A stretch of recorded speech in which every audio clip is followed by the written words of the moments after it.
હું doctor city Patel હળવદમાં રહું છું, ગુજરાતમાં. મૂળ મારું ગામ વડાલી છે.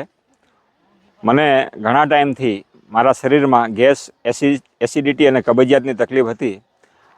ભૂતકાળમાં મેં ફિસ્ચ્યુલાનું અને પાયરિસનું ઓપરેશન કરાવેલ છે. ખૂબ લાંબા ટાઈમ વિચાર્યા પછી પતંજલિ હેલ્થ કેર હરિદ્વાર જવાનું વિચાર્યું, ત્યાં પંચકર્મ ચિકિત્સા માટે. પરંતુ મને એક મારા મિત્ર મને સજેસ્ટ કર્યું કે આપ તુલસી હેલ્થ કેર બડોદે ભૈજપુરમાં જાઓ અને ત્યાં આ પ્રાકૃતિક ચિકિત્સા કરાવો. તો હું અને મારા પત્ની બંને અહીંયા આવવાનું નક્કી કર્યું અને અમે અહીંયા 31 તારીખે પહોંચ્યા. ખૂબ સરસ વાતાવરણમાં અમને રૂમ આપ્યો અને બીજા દિવસે સવારે 5 વાગ્યાથી અમારી સારવાર અહીંયા પ્રાકૃતિક ચિકિત્સા ચાલુ થઈ.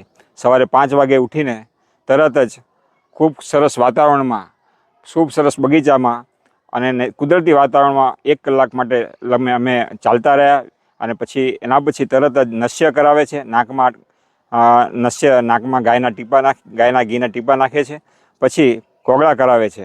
એના પછી અલગ અલગ પ્રકારની ચિકિત્સાઓ ચાલુ થાય છે. યોગ, વ્યાયામ, અલગ નવજીવન પેય, અમૃત સુધા, આવા અલગ અલગ પ્રકારના પીણાપાઈ અને શક્તિ આપણને આપે છે. ત્યારબાદ અલગ અલગ પ્રકારની સારવાર ચાલુ થાય છે, જેમાં પસીનો કાઢવો, જે માટીની ચિકિત્સા છે, કટી સ્નાન છે, આવા અલગ અલગ પ્રકારની ચિકિત્સાઓ થાય છે. એનાથી આ 5 દિવસ પછી ક્યાં નીકળી ગયા ખબર ના પડી અને ખૂબ સરસ રહ્યું. તન મન ખૂબ હળવું થઈ ગયું અને ગેસ એસિડિટીમાં ખૂબ ફાયદો થયો. આમાં એક શંખ પ્રક્ષાલન નામની એક વિધિ છે. એ પ્રાકૃતિક ચિકિત્સાનો હાથ છે. તો આ પણ વિધિ ખૂબ સરસ છે. હું સૌને અનુરોધ કરું છું કે જે લોકો બીમાર છે એમના માટે આ ખૂબ ઉપયોગી છે અને બીમાર રહેવા કરતાં આ પ્રાકૃતિક ચિકિત્સાનો લાભ લે. અને જે લોકો બીમાર નથી અને ભવિષ્યમાં બીમાર ન પડે એટલા માટે આ પ્રાકૃતિક ચિકિત્સાનો અવશ્ય લાભ લે. અહીંયા જે પ્રાકૃતિક ચિકિત્સક છે ડૉક્ટર સચિનજી, એમનો ખૂબ અનુભવ છે. ખૂબ પ્રેમથી સાથે રહે અને પ્રાકૃતિક ચિકિત્સા કરાવે છે. અને મહારાજજી પરમ પૂજ્ય મહામંડલેશ્વર જનાર્દન હરિજી મહારાજનો પણ ખૂબ સાથ સહકાર રહે છે. એમનું પણ સાનિધ્ય રહે છે.